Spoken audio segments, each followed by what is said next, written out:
Welcome back to California Edition. I'm Brad Pomerantz. Our guest, Alex Padilla, he is a member of the California State Senate. He is also considering a run for California Secretary of State.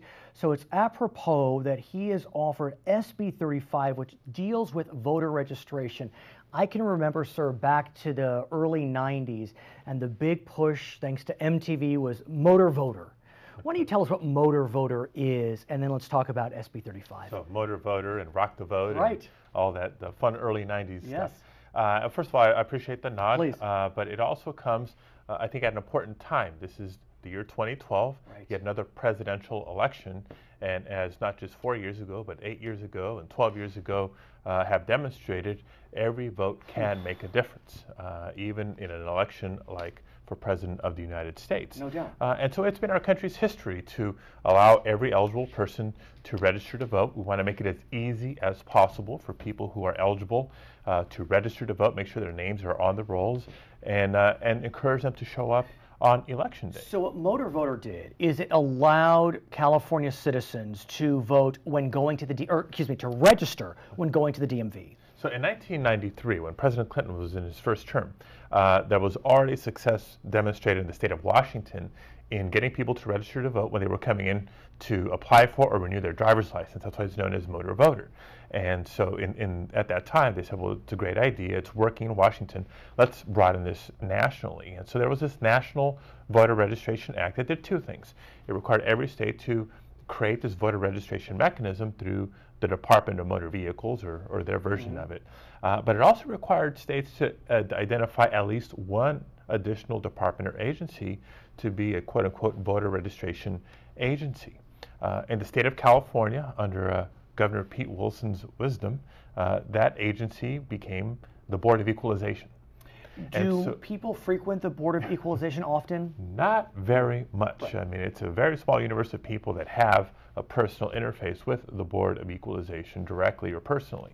And so here we are almost 20 years later, and it's surprised me that nobody's gone back to this area of the law to see what else can be done, because we've seen success in other states where they've picked either different departments or agencies or multiple departments and agencies and have helped increase their voter registration numbers. California ranks 45th in our voter registration rate. It's surprising. When you think about California, it seems like it's an activist state. It's an activist state. We're young, we're energetic, we're innovative, we're creative.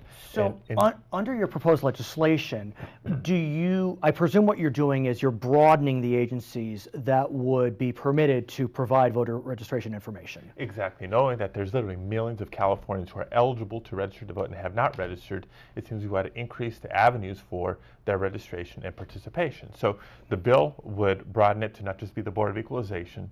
Let's build on what's already been done at the high school level, the community college and university level. But the Department of Veteran Affairs, for example, with thousands upon thousands of young men and women returning from Iraq and Afghanistan, when they come to the state for support, let's make it easy for them to make sure they're registered and can participate in the elections. Does your bill specify the agencies, or does it give the executive branch authority to specify which agency? The bill at this point does specify a list of departments and agencies, and so now we're negotiating, working with each one of those departments or agencies to see how easy and hopefully inexpensive it would be to incorporate this function. Another one where I think there's a huge potential is the California Benefits Exchange, or the Healthcare Exchange. Ah, yes, under with the Affordable advent Care of Act. national healthcare reform. We're going to have literally millions of Californians coming into some state department or office to fill out the forms, and that's the beauty of all this. Whether it's DMV, the Healthcare Exchange, applying for community college or anything else, you're writing down your name, your address, your date of birth, et cetera, and a signature. It would all seem the same. To me the easiest way to register to vote is online. I mean, that would seem the easiest, but I can imagine the perils with online registration. Most specifically, how do you sign your and document? That's been a concern for a long time. Last year, we moved forward with legislation that helps accommodate online voter registration, because in other benefits applications, an e-signature is already allowed. Is that true? So if the state of California already has your relevant information, name, address, et cetera, and electronic signature captured somewhere, well, let's let the Secretary of State recognize that as sufficient for voter registration purposes. And so, do we have that now? Or That's in the process of being implemented, not just in California, but in a handful of other states. so, aside from your bill, online registration is near in the future. Absolutely, and again, I think part of the timing of this bill, it's not a coincidence.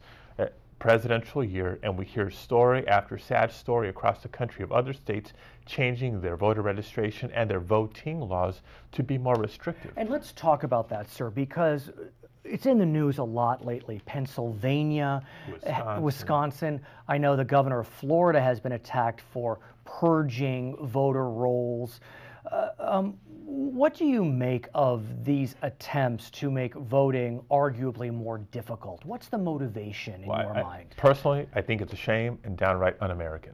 You know, the tradition of our country, the tradition of our democracy is to be as inclusive as possible. I think there's these false perceptions out there in some limited quarters.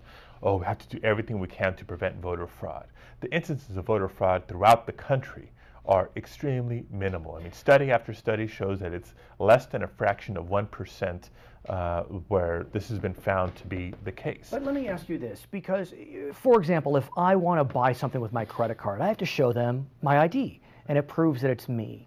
Is there a problem inherent in asking a voter to present an ID on the day that they vote? Yes, here's the fundamental difference. There's things in this country that are a right, and there's things in this country that are a privilege.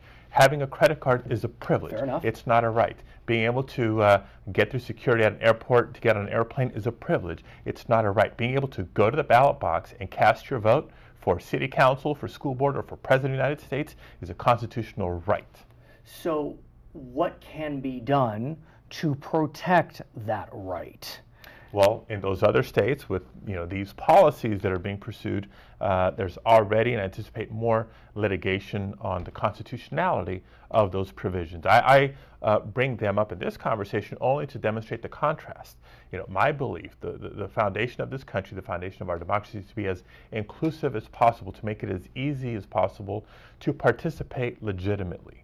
A bill like this that will make it easier for people who are eligible to register to vote to indeed register and be able to vote seems to me the way we ought to be going. Here's an interesting challenge, and part of the reason my guess is that California has such a low registration number vis-a-vis the other states is we have a rich immigrant population. And a lot of those new Americans have come from countries where you just don't get involved in government. If you get involved in government, it's only a recipe for disaster. Some of them from Central and South America. I know recently you were elected to be president of the National Association of Latino Elected Officials. Did I say that correctly? Yeah, I congratulate you on that. Much. And so what can be done aside from barriers or the elimination of barriers to convince new Americans that voting is not done at your peril, but it's part of the process. It's quintessentially American, as you would describe. Right. I think a couple of things. I think once upon a time, that fear of participating in democracy was a concern, given where people were coming from, whether it's a country in Asia and Latin America, elsewhere in Europe, where there was sort of civil unrest that drove people here. I think that's changed, both because time has passed and the circumstances by which people have left their home countries to come to America has changed. My parents are a perfect example. Really? They came to the United States in the late 60s, pursuing the American dream. From where? From Mexico. Okay. And so my sister was born here, I was born here, my brother was born here, we were raised here, and it wasn't until the late 1990s, post Proposition 187 here in California, that my parents finally felt the motivation to become citizens, not just for the sake of becoming a citizen, but to register to vote and actually to vote in So they didn't vote in your first election for City Council of Los Angeles? No, just my mother was sworn in as a citizen with less than a week after my first election to the City Council. She was trying to make that deadline. But that's stunning to think about in so many ways. And so you represent an area that is rich in diversity.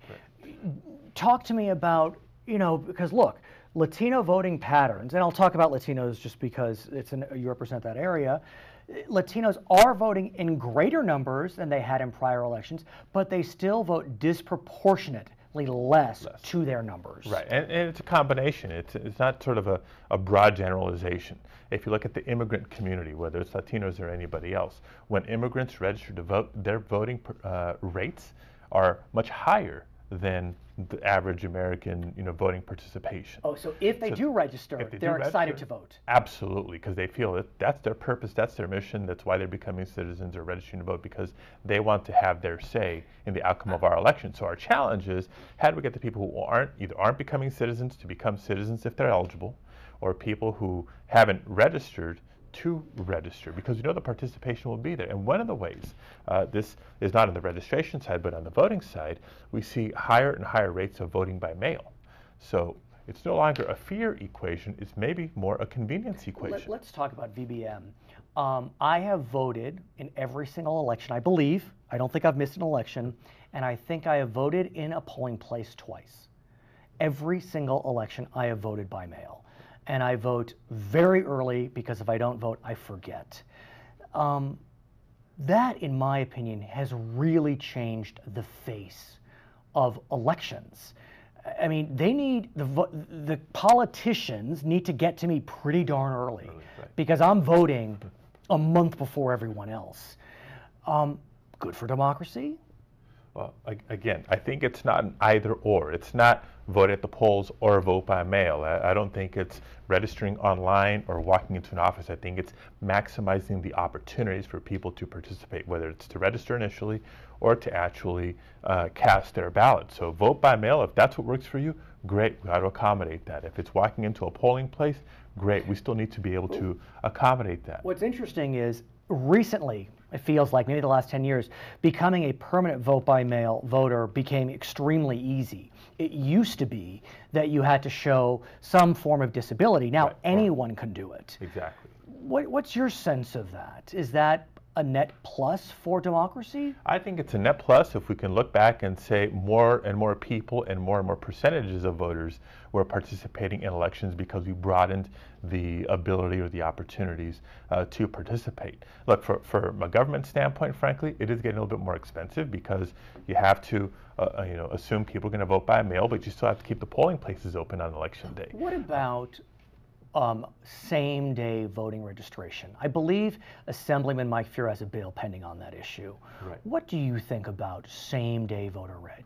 Right. I think it's absolutely a good idea as long as we have the safety mechanisms involved to sort of verify the eligibility of that new registrant before the ballot's cast. The same concern that you said earlier about either online registration or anything else. Is there an opportunity for fraud or for illegal ballots to be cast? So as long as there's a safety mechanism to verify that, then I think anything that can help more and more people participate in each and every election, it's consistent with our democracy and our democratic principles. So why, you're convincing me, why are bills like this, like motor voter, so difficult to get through the system? Well, I don't think our bill is going to have too much problems in getting through the legislature. Knock on wood, don't take anything for granted. But I think where the contrast is, we have policy proposals in the state of California to help enfranchise people, get more people to participate, in contrast to other states where they're looking at restricting people and eliminating opportunities to participate. I think over time, we will prevail, not just in California, but be that model, that beacon of hope for other states to follow. His name is Alex Padilla. He is a member of the California State Senate. My name is Brad Pomerantz. We thank the Senator for joining us, and we thank you for watching California Edition.